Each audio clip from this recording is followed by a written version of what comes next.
Previously on the Beacon House podcast. A couple days later, Gina Carano, I guess, was fired from her work. Lucasfilm, yeah. Yeah. And her talent agency or whatever. Right. She was fired. She was let go. She was heavily canceled. She was let go by the company that employs her for saying what the company felt to be distasteful and disrespectful things. She said them online, though. Mm-hmm. And that seems to be where people have this problem with people being held accountable. If you say something online, it doesn't come with the same amount of accountability that saying it in person would come with, for some reason. It's a separate thing. Welcome to the Beacon House podcast, recorded live in Knoxville, Tennessee.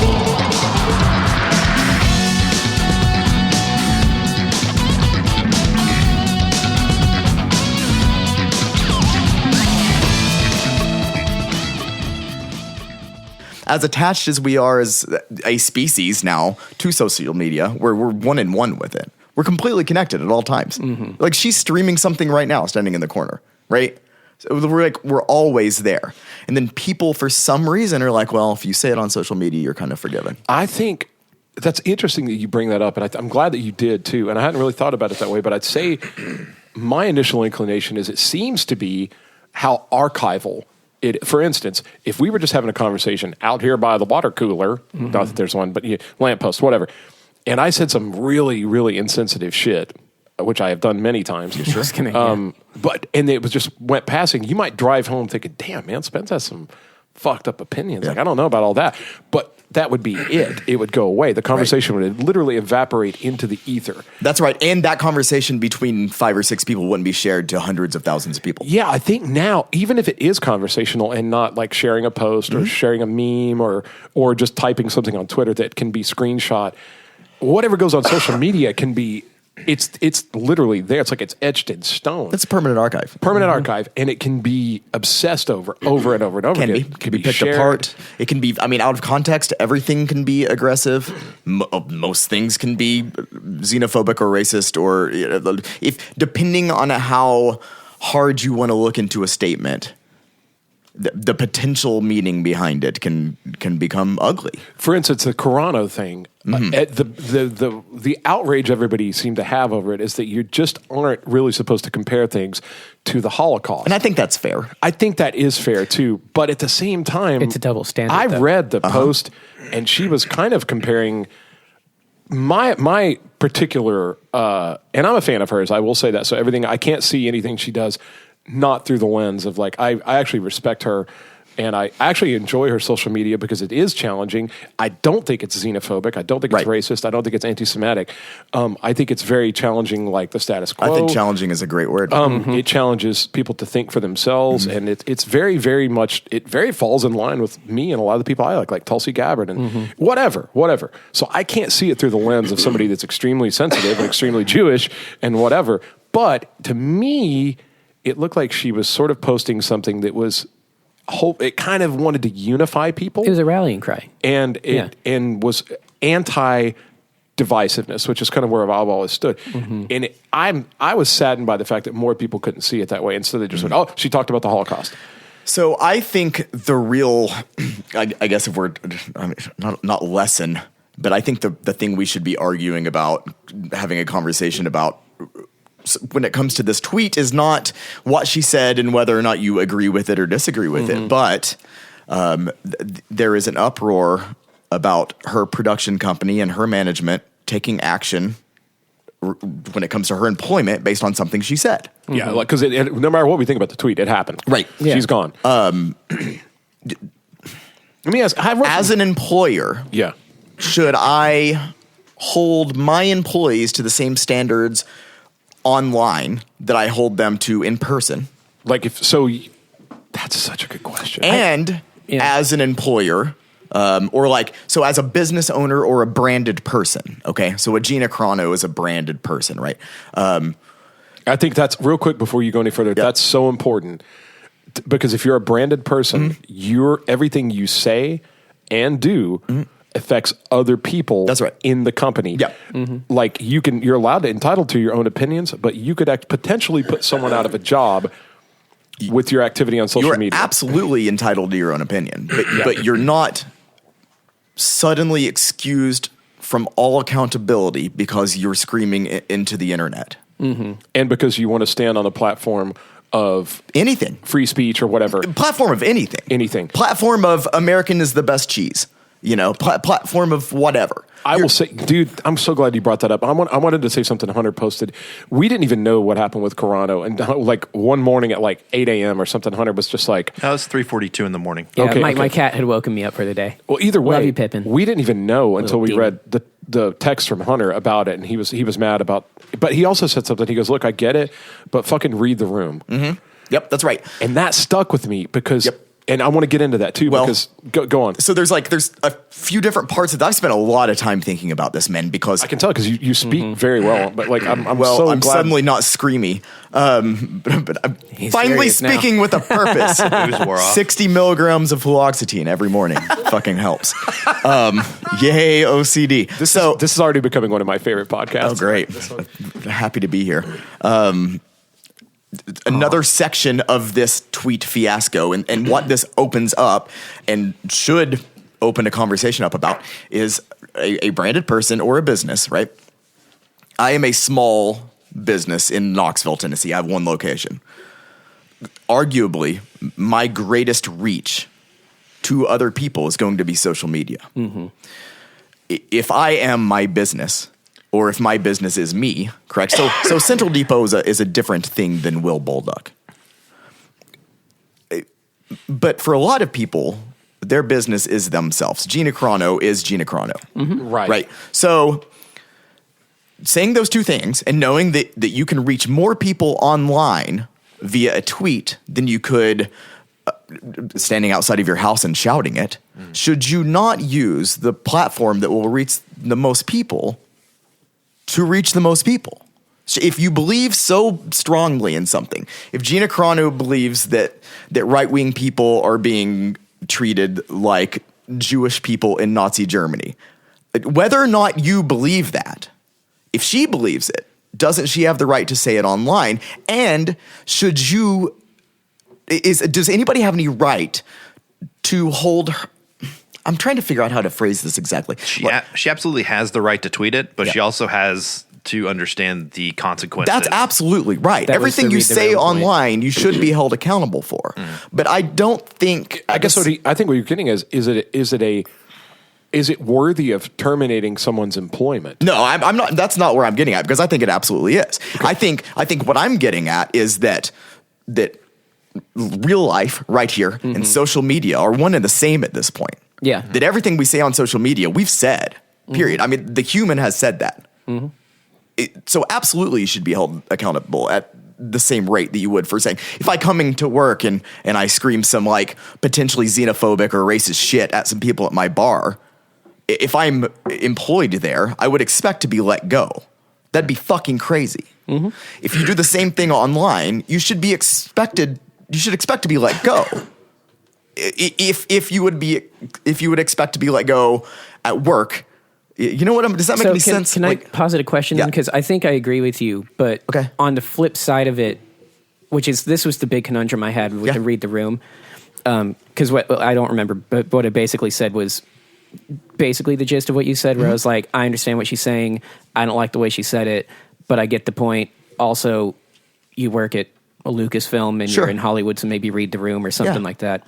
But the thing that concerned me was not the merits of the firing, which I personally disagree with, but it's weird because I agree with the brand and you're accountable. Oh, I'm outside of torn that. every fucking direction on this. But the thing that really tripped me up is, and they're pretty one-to-one, but not quite exact, is the fact that it became okay, like even pre-Trump, like about 6 years ago, I think is when it got real common, it became okay for any kind of one iota of conservative leaning in a person that was found on social media could equal Nazi or neo-Nazi right then and there. that and word then- got thrown around a lot. I know, Yeah. but just with that being the case, how is it, and this is the double standard I'm talking about, whether or not it was a good thing to say, Hey, how I'm is full it of 'em, not dude. okay for her to use the same logic on the other end of the spectrum, because that's what that was. Whether or not it's okay, And but here's that's, the thing. I know a lot of people think she compared being a conservative to being ostracized by Nazis, but I didn't even catch a conservative. no, she said an outside the status quo opinion. Yeah, or I thought something she was like just that. saying before the Nazis took over Germany, the government used propaganda to get the people fighting with each Against other. them, yeah. So it'd be easier. So, and this is where like context clues from her previous tweets lead to an assumption that this is what she was talking You're about. so much fucking smarter than I am. It's not even I'm that. glad you It's- said that it's because I not don't. fucking- I just go. Let's exhibit Well, no, this she one has thing. a history of like pretty conservative and Yeah. right-leaning Well, stuff. So, I and mean, I she's- get that that's part of it. Spoiler: she's in a big interview today on the Daily Wire. Shapiro, yeah. like her first ever hour-long interview about the whole I know thing. Casey's got something, but And he does say she's a conservative, and she agrees, but she But- also kind of stays very nonpartisan. It's weird. when Casey's done with his point, I'm just curious where you fall on that double standard point, because that was the part that bothered me. But I'm just what- curious, does anybody realize that she was fired from a company who, like, if Walt Disney was alive today, he would be canceled so hard because he was a Nazi sympathizer? Yeah, And also the star of the show, Pedro Pascal, also in 2016 posted a meme that compared the conditions in America to Nazi Germany. and they weren't. Well, also the picture he used was not from America or the year that all that stuff. Well, then you you also never really hear about Then that. you also have the company that made Song of the South. yeah.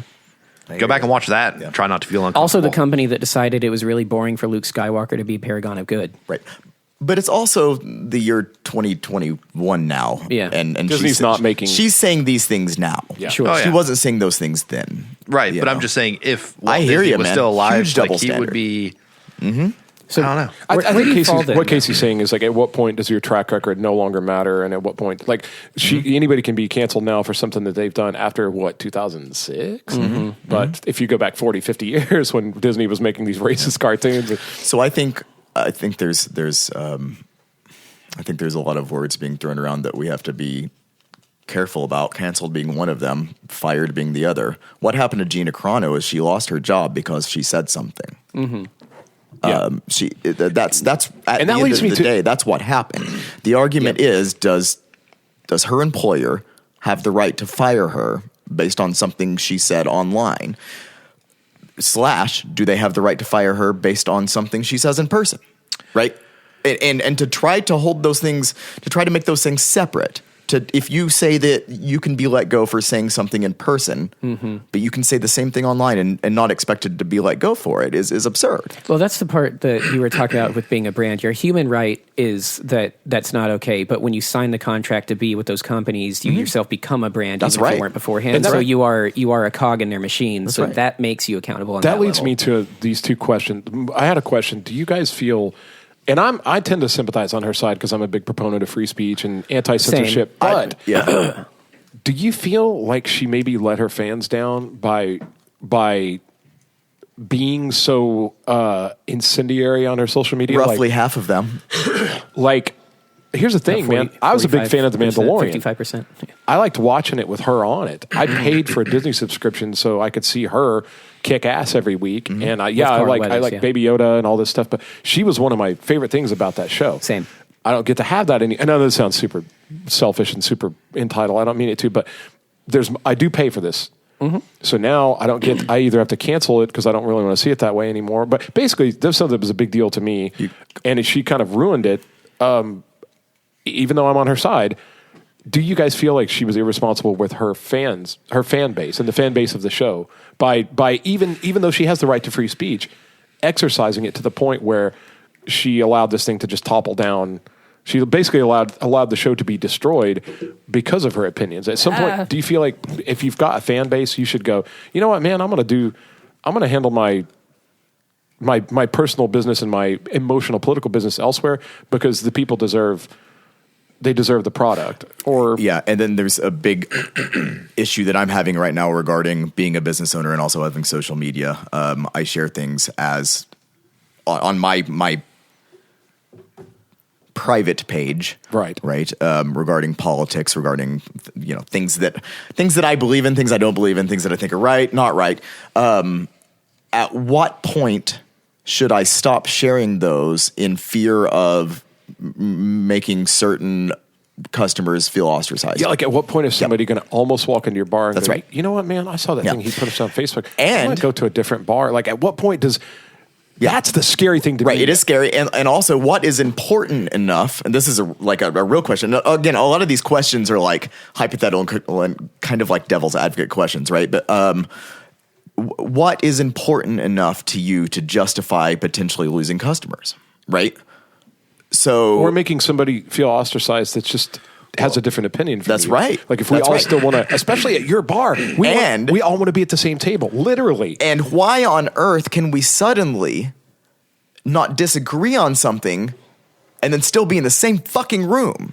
Yeah. You know what I mean? Yeah. Like the fact that I don't disagree with half of my Facebook feed or whatever, or the fact that I do agree or don't agree, doesn't mean that I don't want to be in the same room with them. I'm sure the four of us have conflicting politics somewhere. Doubtful. Well, and We are all white males, so okay, fair. For starters, nobody cares what we think. That's I love that it. is not true. So Real quick, before we... So do you guys feel like she let the fan base down? Yeah. well, sorry, what I was keep going to say interrupting. with your analogy about ostracizing people, Yeah. and the thing that Gina Carano needs to, I feel like, didn't really take into consideration is not only do you, I mean, your fans, sure, you're going to ostracize at least 50% roughly, but you're also talking about people who work for you and work under you. Like there's a whole crew with the Mandalorian right. that she could have jeopardized their jobs That's right. by making this post that's only for her personal means. It's like, you know, and when you're saying you post something on Facebook, like you could hurt your bartenders from getting tips because, That's right. you know, it could drop Yeah. business. So it's, sure, it could possibly have jeopardized some of her fans, but also there's people who maybe don't agree with her sentiment who work with her who might now lose their job because of it. That's true. Yeah. So I think the two takeaways on that are the good news being one, Pedro Pascal actually torpedoed Mandalorian and she just became the meat bag, and that's another story. And two, I do think that she let down her fans, half of them, by doing that, given the question. But I think a better question is why can we not, which is what you were alluding to just a second ago, return to a state of human existence where your spine is strong enough to hear somebody that you like in general say something that you think is disgusting and go, but I like everything else about you, so we'll get along now and then we'll address that later. That's right. Like what? At what point did somebody decide they? Because in her interview, I watched a little of it today, and I didn't have time to finish it. But she's talking about the minute she posted on social media, there was like a team of people from Disney that she had to start meeting with. They tried to get her to do a Zoom call with 40 other people, where they were all just telling her like, "You apologized, but your apology was too logical. That's not a conversation. It was not That's an emotional." attack, So you need to do another apology because you made a logical apology to an emotional response. You need to do an emotional apology. And she was like, why can't an apology be logical? So there's a lot of, there's almost like at this point, we're almost dealing with philosophical differences. We are, yeah. But the whole thing about it was basically a hashtag formed on Twitter, Fire Gina Carano. And it got so much steam that the company she works for did. That's right. So now But you they can were get, also wanting to beforehand. yeah, but you can now, a hashtag can propel you towards the loss of your employment. Yeah. Which so to me it's- is fucking The crazy. hashtag propelled Trump to the presidency. MAGA it's- started there. Like, that's not new. It's an unusual place where we're at. Hey, let's take a break from all this good news for some actual news. This is the Beacon House news segment. All right, this week, 7 years and 4 children later, Kim Kardashian files for divorce from Kanye West. Coca-Cola hires white fragility author Robin DiAngelo for diversity training, in which she tells employees of the company to be, quote, less white. Tiger Woods was hospitalized with multiple injuries after a car crash. Lady Gaga offers a $500,000 reward for the return of her 2 French bulldogs after somebody shoots her dog walker. Mr. Potato Head is changed to just Potato Head in order to erase any gender specifics from the potato. Former Olympic coach John Geddert has been charged with 20 counts of human trafficking and 2 counts of sexual assault. Joe Biden orders airstrikes in Syria targeting Iran-backed militias. Thanks. This has been Beacon House News Segment.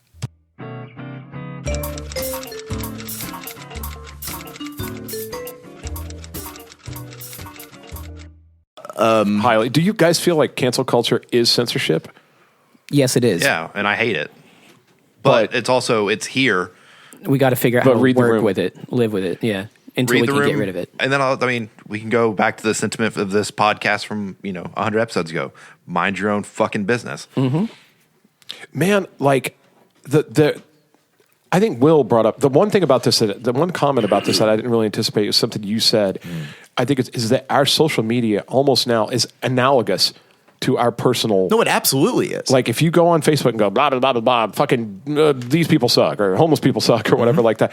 That's as if you literally went on national television. But you did say it. I mean, it's not as if you did. If everything you say on social media, you said. Yeah, no, it is TV. Period. It's a different output. Yeah, But I mean, it's the same. Yeah. So here's another thing. Since they made this thing political about Gina Carano, they basically made it like she was defending conservatives. And maybe she was. I didn't read it that way, but whatever. And now they're starting to become a subculture of people that have been canceled by mainstream media. Like she's going to work for Daily Wire. Like, remember Kevin Hart? Remember when Kevin Hart was like, they told him he couldn't host the Oscars unless he apologized. And he was like, no. He's like, I said, I'm a different person now. I've grown a lot. I understand. I'm sorry about that, but I'm not going to issue a public apology, and you can stick the Oscars up your fucking ass. And Kevin Hart's doing great. Which was the right response. Well, my whole point is this. What do you guys all think about, is cancel culture about to eat itself? Like, is it about to create such a huge subculture that people are just going to work over here in this sphere where they can say whatever they want? And is it going to be a political thing, or is that just going to be the sphere of free speech? I think cancel culture will eventually become what we see as Karens now. Because at some point, people agreed with customer service-based things that Karens get mad at, to the point where, you were having stores lose business, but then it got so overly dumb looking that people do that, like basically going like, I want to speak to your manager. People used to do that all the time in like the 90s. Like my mom would do that all the sometimes. And companies taught their employees like, you better take it real seriously. Yeah, and the customer's always right. Get on the phone and talk. Yeah. Now it's become such a snake eating its own tail thing that it has its own nickname, and we make fun of it, and we call it Karen. Being a Karen. The peon cashier will go, just get out of the store, or I'll call the police. I think cancel culture is at a point where it's going to start eating its own tail, and people are going to start demanding cancel culture, and they're going to be the ones made fun of. And you're going to have some nickname calling somebody who wants something canceled because they didn't agree with it. But it's going to be a couple years. I think it's going to be another 5 years before we. I think it's so much worse than that. What do you think? What do you think? I think that. What's the new Facebook for right wing people? Grindr. That's fucked up. that might be the blurb. Grinder. What was it called? though? Parlor. Parlor. Yeah. So I think No, Grindr's after the parlor. You go to the parlor first. I think that cancel culture is just further segregating us as a community. I think that there's going to be more and more. There's going to be the left wing Twitter and the right wing Twitter and the left wing everything. I think there's going to be a Starbucks and then some kind of weird fucking Republican coffee shop that only serves more milk. Stars and Stripes. Sure, yeah, or whatever.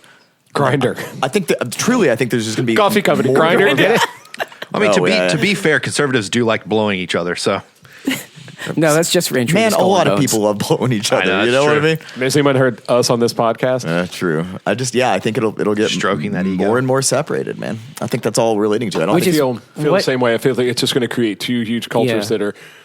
even more so than right now we're dealing with two huge cultures. I was going to say, that's already happening. Yes, but I think it's going to further magnify that, and we're going to have a much larger issue than we thought we already had. That's scary as fuck to me. What's your take, Hunter? Basically that. I can't remember the exact quote, but the thing I think Einstein said about like World War III will be fought with blah, blah, blah instead of like guns and bombs. I know it's extreme, but just blah, blah, blahs are scary as shit. They are. This is the beginning of that, just over here in America already. I know people have been talking about civil war for a little bit, and I know that annoys people, but the Capitol also got raided. That's right. So it's not like, and I've been saying since I was a kid, even to people like in my own class and shit, like talking about them afterwards, like to mom when I get home, and be like, they said this stupid thing. People feeling so insulated and safe here. And I was like, 9/11 happened when we were 9, and then a couple years before that, Hawaii got bombed, and then a few years before that, we had a civil war, and right before that, England invaded. Like, we're not safe. So there's this weird feeling of like nothing will happen here. And the thing that scares me is stuff does happen, and it's getting worse. And I guess the main point is at the moment it's liberal conservative. right. And I think what you said, it's going to get more tribal, it's going to get more fractured.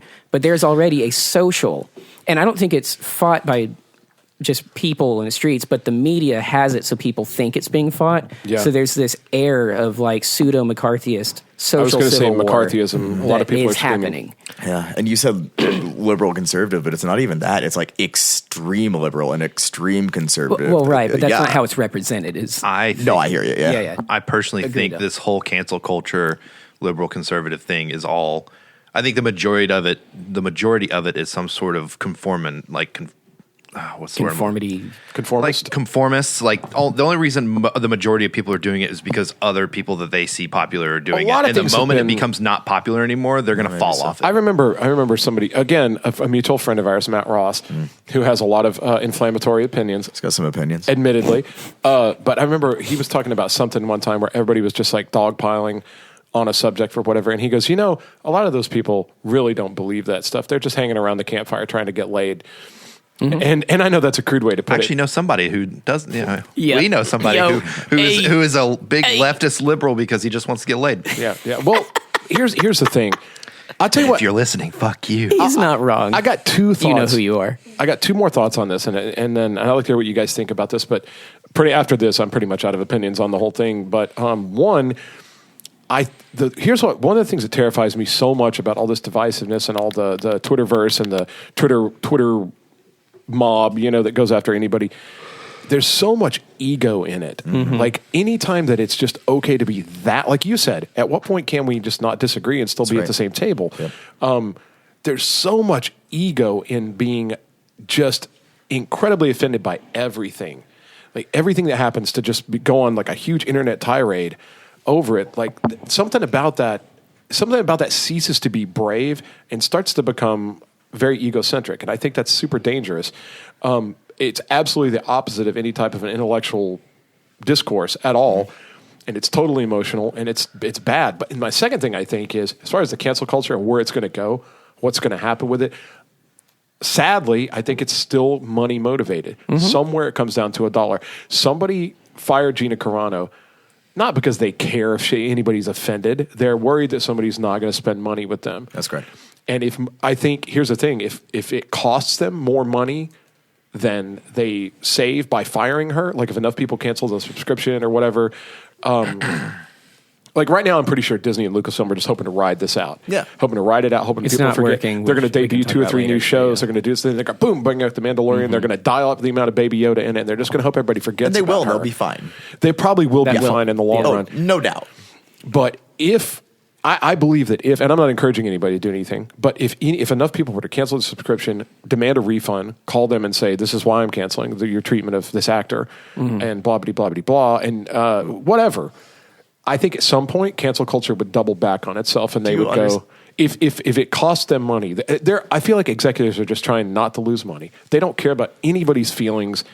They just want to stay out of court and stay off Twitter in a negative light. And be able it seems like that. So I There's feel so much irony in what you just said, though. talk to me about it. Like, yeah. There's precedent. There's precedent because I know I'm cutting you off. Sorry, but No, just you're that fine. Justice League movie that I referenced only exists because people spent 3 years on social media Sure. being like, "Give us the fucking movie right now," and it got to be loud enough that they went, "Oh, there's money here. Do it."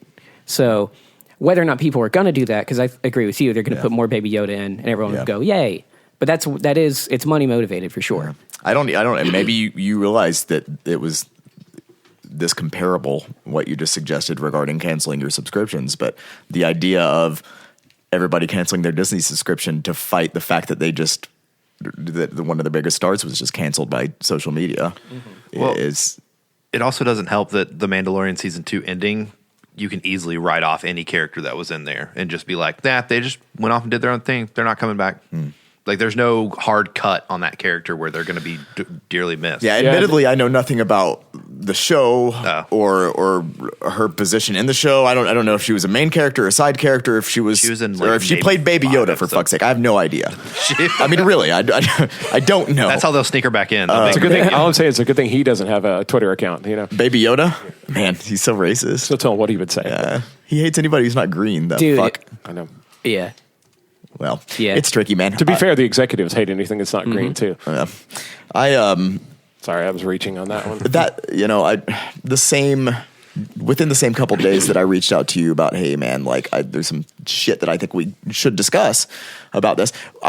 Secretly harboring Twin Peaks anger. Yeah, no, dude, that wasn't until It was a trap. It was a trap. Well, no. Take credit for it. I have a friend who is also a bar regular, who I disagree with politically all of the time. Unanimously, I agree.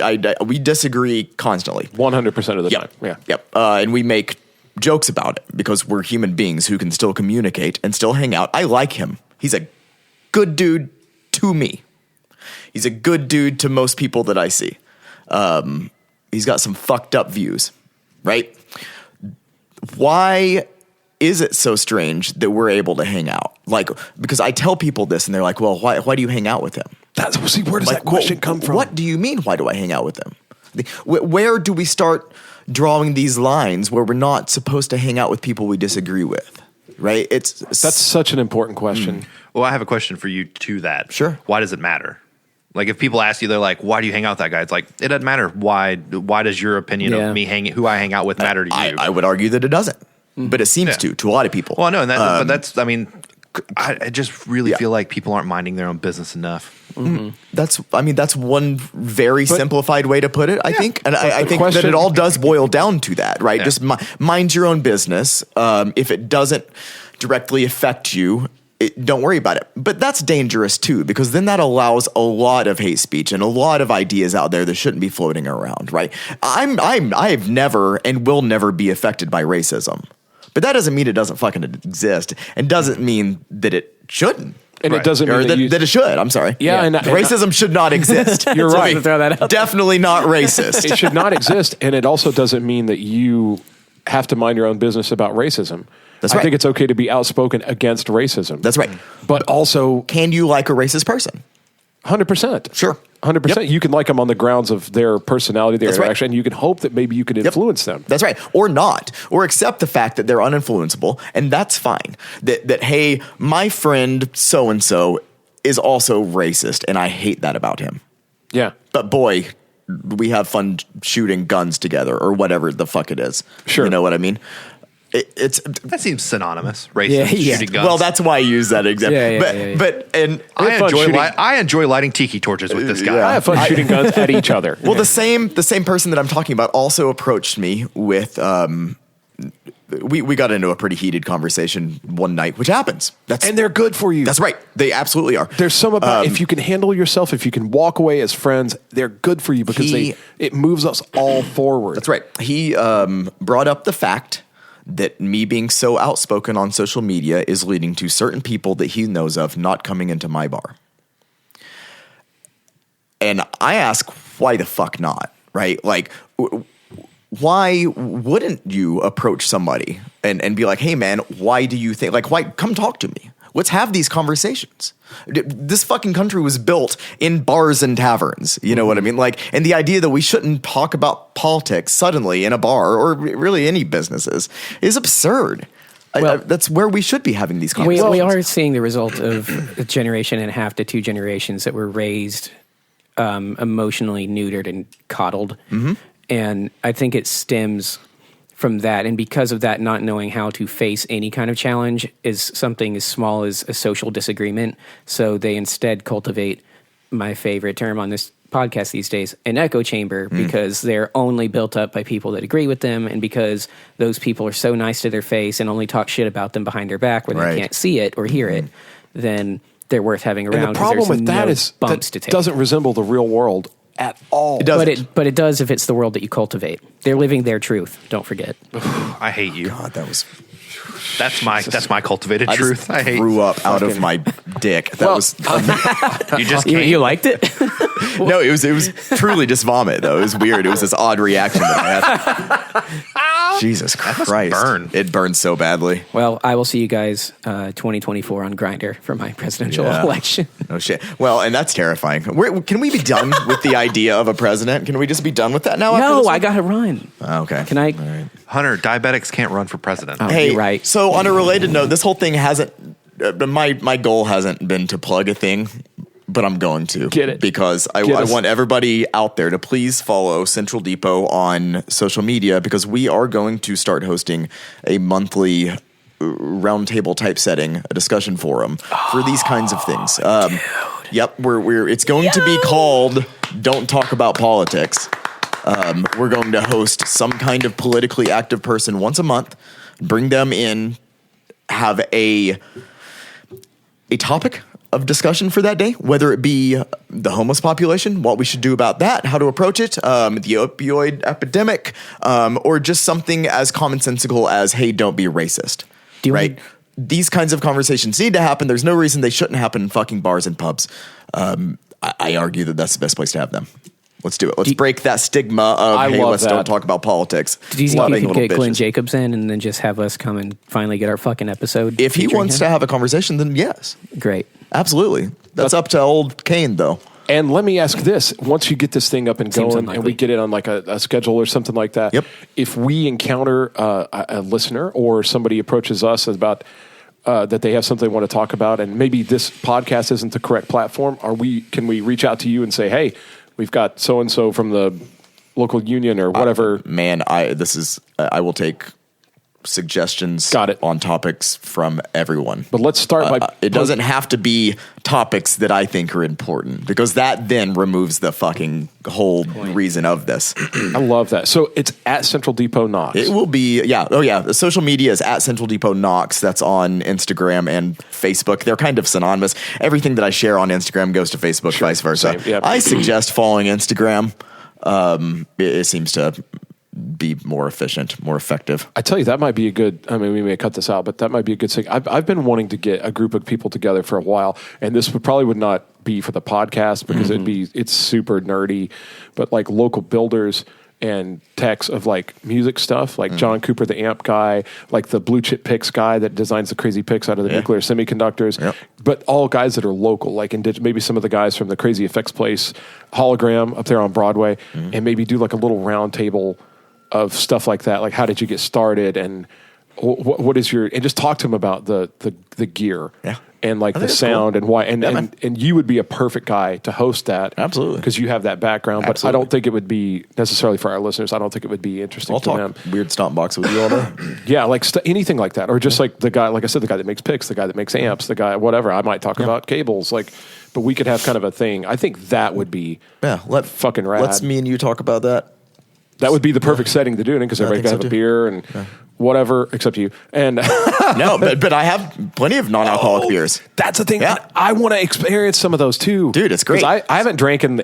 I mean, I'm not trying to quit drinking, but I've been working so much. I haven't drank in like 6 weeks. Yeah, since I'm on 8 so weeks, many like. I don't think I've had alcohol in 2021. Look at that beard, though. I mean, is that the beard from not drinking? No, that's just I don't. Because look at mine. It's. I'm working 70 hours a week. All I fucking do is work and go home. I only wear 2 pairs of pants these days. These khaki work pants and a pair of sweatpants that you wear to band practice. Yeah, I've been wearing. Yeah, seriously, that's it. Those are only 2 pairs of pants I've worn in 2021. It's awesome. Do laundry. I do. I don't know. You actually smell better now too than normal. So I don't know what that is. I'm glad I'm answering for my odor to you. You guys want to know a secret? I haven't brushed my teeth in 2 days. No! Hey, you want some of my Listerine? I just realized that. I have some Listerine here. I was like, fuck, I forgot to brush my teeth yesterday, and I knew that. Like, I was making fun of myself last night. I was like, I forgot to brush my teeth all day. I was laying in bed, and I was like, fuck it, I'll do it in the morning. This morning, got up, hustled, got to the gym, came here. I'm like, I still haven't brushed my fucking teeth. I can smell it coming back from. At least you went to the gym. I brush my teeth a lot. I haven't been to the gym this year. But yeah, non-alcoholic beers. I have a full menu of non-alcoholic beers. And dude, I might come and do that because you really don't you bash your head on that. What is wrong, dude? You really do feel better when you're not drinking. Yeah, you feel a lot better. Like you do. I kind of want to not go back if it's been every this long. time. Yeah. But I'd still like to go to the bar and have a Yep, that's right. Do something with your hands. Yeah. And there really is something to say. Like the placebo effect tied with non-alcoholic beers is something to behold. Indeed. No, I've had some that were not bad. I get it. Hey, who's this guy? Casey's What's he doing? He's not having it. What's wrong, Casey? Huh? What's wrong? Oh, I'm just tired. Oh, yeah? Yeah, trying to go from 11 p.m. to 7 a.m. to 7 a.m. to 3 p.m. is going to fucking kill me. You know what I say? Bro. Don't do it. Don't do it? I should quit my job. Just don't do it. Just don't. Just don't. Well, anyway. You know what the Bible says. This could be...